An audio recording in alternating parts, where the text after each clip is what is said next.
Hello and welcome to Spiritual Days. In this video, we're going to discuss the origins and the importance of the Dominican Faceless door. This is a very nice video that we created for you about the history and the importance of the Dominican Faceless door in Dominican culture. Hope you enjoy. Thank you. Imagine strolling through a Dominican marketplace and encountering rows of beautiful clay dolls, each one dressed in vibrant traditional attire, carrying baskets of fruits or flowers, yet notably faceless. These are the famous faceless dolls of the Dominican Republic, known in Spanish as muñecas sin rostro. Far from just charming souvenirs, these dolls carry a rich story about Dominican history, identity, and spirit. In this video, we'll explore their origins, cultural significance, symbolic meanings, and the regions where they are lovingly handcrafted. The faceless dolls trace their origin to the early 1980s. In 1981, a Dominican artist and pottery artisan named Liliana Mera Lime began sculpting small clay female figurines in the town of Moca in the Cibao region. Lime's goal was to depict the beauty of Dominican women in these ceramic figures. Still, she encountered two challenges. She lacked fine tools to paint delicate facial features, and more importantly, she realized that no single face could capture the vast diversity of the Dominican people. Her ingenious solution was to leave the faces completely smooth and blank. Thus, the first muñecas Lime dolls, were born as faceless dolls. Liliana Mera Lime's creative choice was deeply symbolic. A blend of people has formed the Dominican Republic's population since the 16th century, primarily indigenous Taino, European, Spanish colonizers and others, and Africans brought during the colonial era. After centuries of intermixing, Dominicans have no single set of defining facial features or skin color. Instead, they represent a broad spectrum. By giving her dolls no face at all, Lime found a powerful way to honor this mixed heritage, promoting a sense of unity and inclusivity.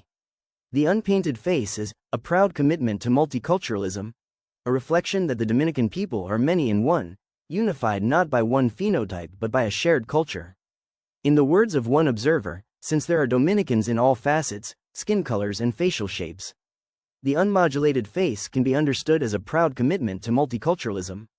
In other words, the faceless doll stands for everyone and excludes no one. Lime's first dolls were crafted from local clay, painted in bright colors, and dressed in traditional Dominican fashion. Many were depicted as rural women in daily life. For example, a doll might wear a flowing skirt with a headscarf and carry a basket of tropical fruit, a bundle of coffee, or a ceramic water jug on her head. These figurines celebrated the diverse roles of Dominican women, from flower sellers to farmers to mothers, and their simple yet elegant beauty quickly captured the hearts of people. By the mid-1980s, the faceless dolls had gained mass appeal. They began appearing in gift shops and craft markets across the country, becoming one of the most popular souvenirs in the Dominican Republic. It's worth noting that the original dolls by Liliana Mera Lime, often marked with a label reading, Lime, made in Dominican Republic, and a Santiago address, are now collector's items. Lime eventually stopped producing the dolls herself after establishing their iconic design. However, the faceless doll tradition persisted. Numerous Dominican artisans and workshops took up the craft, and today replicas of the muñeca Lime are made and sold throughout the country. In a sense, the faceless dolls have become a collective creation of the Dominican people, each artisan adding their touch while preserving the core idea that the dolls remain without facial features. Over the past 4 decades, faceless dolls have evolved from a local craft into a national cultural icon, instilling a sense of national pride in the audience. They are often called muñecas sin rostro, faceless dolls, or simply muñecas dominicanas, Dominican dolls, and they symbolically represent the identity of the Dominican Republic in a way few other crafts do. As one Dominican publication noted, Las muñecas sin rostro son parte de nuestra identidad nacional. The faceless dolls are part of our national identity, and a point of pride for Dominican artisans. Tourists quickly recognize these dolls as an authentic memento of Dominican culture, and locals hold them dear as well. It's not uncommon to find faceless dolls decorating Dominican homes, offices, and cultural centers as a reminder of the nation's blended heritage and the creativity of its people. The faceless doll's most striking feature, or rather, lack of it, is their absence of facial features. This unique characteristic is what makes them powerful symbols of unity and equality. By not depicting any particular eye shape, nose, or complexion, the dolls avoid highlighting any one ethnic lineage over another. They represent all Dominican women, regardless of their background. This universality is especially meaningful in a country proud of its mestizaje, mixed-race heritage. The dolls wordlessly affirm that being Dominican is not about looking a certain way, but about sharing a common culture and spirit. A popular interpretation is that the doll's smooth face represents how identity is found beyond physical features. Each one tells a story without words, but with a powerful message. Identity is not in the face, but in the essence. Beyond heritage, the dolls also play a significant role in celebrating Dominican womanhood and daily life. Many traditional faceless dolls depict the campesinas, or country women, going about their work. You'll see figurines of women selling fruits or flowers, grinding coffee, making food, or carrying baskets to market. These scenes honor the labor and contributions of women in Dominican society. Over time, artisans have also created dolls in newer themes. For example, faceless dolls dressed as brides and grooms, pregnant women, musicians, or professionals, but always with that blank face that invites the viewer to imagine a story. There are reportedly over 100 different models of faceless dolls now, spanning every imaginable attire and activity, all dazzling with the bright colors of Dominican folk costumes. The cultural importance of faceless dolls is such that they have been recognized by the state and showcased as emblems of the Dominican Republic. At Santo Domingo's International Airport, for instance, visitors are greeted by art displays of the traditional faceless doll, a visual welcome that tells newcomers about the island's mixed heritage. In 2019, a large monument to the faceless doll was erected in Mocha, the doll's birthplace, as a tribute to Dominican identity and the artisans of that community. The monument is a giant sculpture of the classic faceless doll form, honoring how this humble clay figurine became a symbol of the cultural identity of the Dominican people. It stands as a proud reminder in Mocha that from the earth, clay, and the hands of local craftswomen came an icon now known worldwide. There is a quiet spirituality to the faceless dolls that transcends their appearance as toys or trinkets. On one level, the symbolism is clear. The facelessness signifies ethnic diversity and unity. The Dominican Republic is characterized by the mixture of African, European, and indigenous heritage, and the doll's blank faces acknowledge all those ancestries without elevating one. In this way, the dolls carry a message of anti-discrimination and inclusion. One commentator noted that no two handmade dolls are exactly alike in shape or dress. Yet, all share the faceless equality, which can be seen as a statement that we are all equal despite our differences. In the words of Dominican-American writer Julia Alvarez, speaking of these dolls in a novel, the faceless doll has the face of all of us, meaning anyone can see themselves in these figures. Beyond cultural identity, people have ascribed other symbolic or even spiritual meanings to the faceless dolls. One popular legend connects them to the marchantas, or machantas, the traditional wandering market women of Dominican towns. In earlier generations, these women would go door to door selling goods, fruit, vegetables, homemade foods, becoming a familiar yet anonymous presence in daily life. They were often known simply as La Marchanta, rather than by name. Some say the faceless doll was created as a tribute to these nameless merchant women. The dolls carry baskets of goods like the marchantas did, and their missing faces honor all those hardworking women who were visible everywhere yet whose individual identities went unrecognized. This interpretation adds a poignant layer.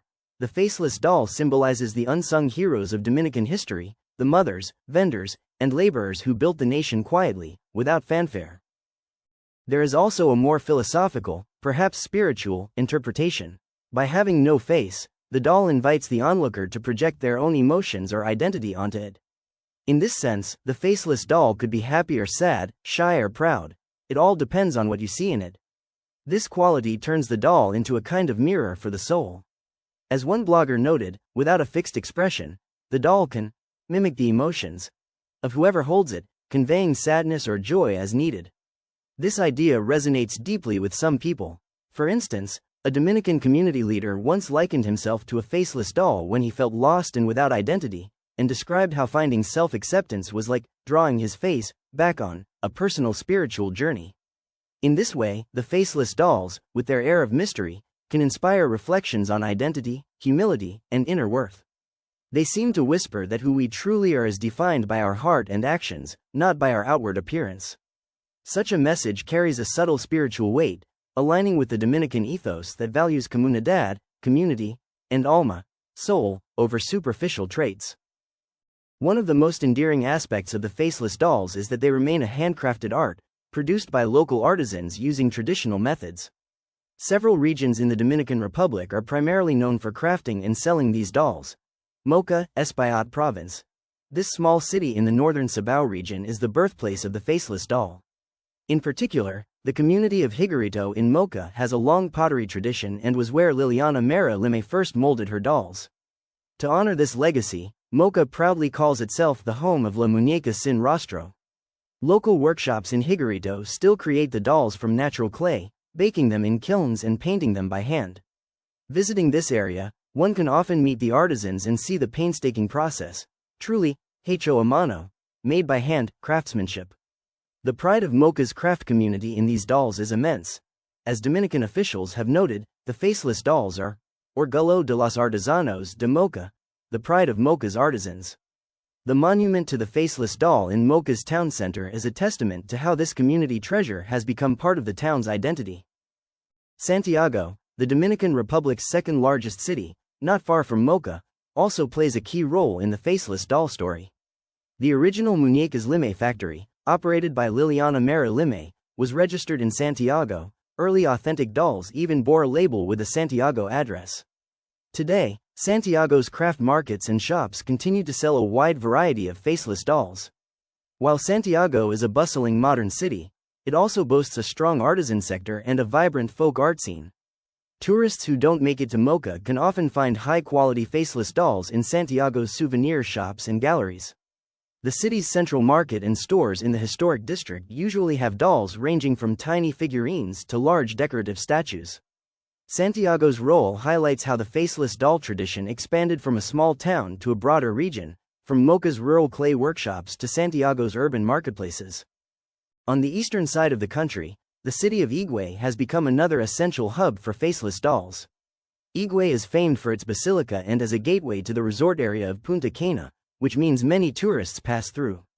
In response, local artisans in Higüey and nearby towns produce faceless dolls both for cultural pride and the tourist trade.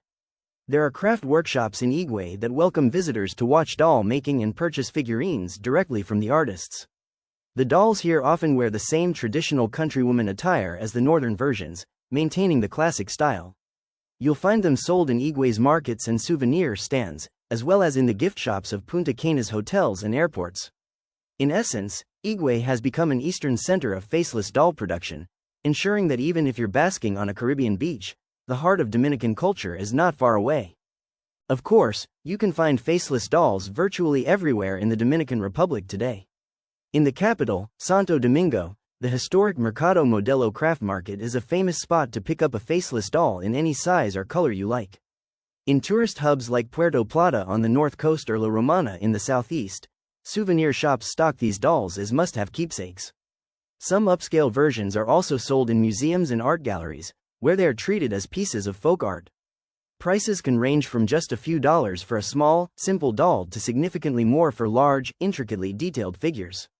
No matter the size, each doll is handmade and thus unique, painted with different dress patterns, posed with other items, yet universally faceless. This blend of uniqueness and universality makes them especially intriguing as collectibles. In an age of mass-produced goods, the faceless dolls of the Dominican Republic stand out as artful storytellers crafted by human hands. In their silence and anonymity, they speak volumes. They tell of an island whose people emerged from diverse races to form a unified culture. They honor the daily lives of Dominican women, the fruits of the earth, and the mestizo heritage that is neither Spanish, nor African, nor indigenous alone, but all of them together. They invite a touch of the spiritual, reminding us that identity and beauty are not skin-deep, but emanate from one's essence. 16 minutes hardly suffice to unveil all the stories these dolls represent.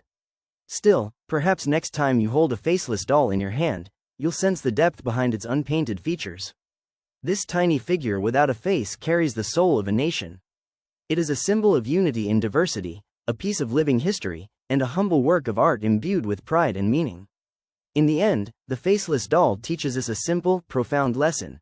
Who we are is defined not by the face we present, but by the heritage, values, and spirit we carry within.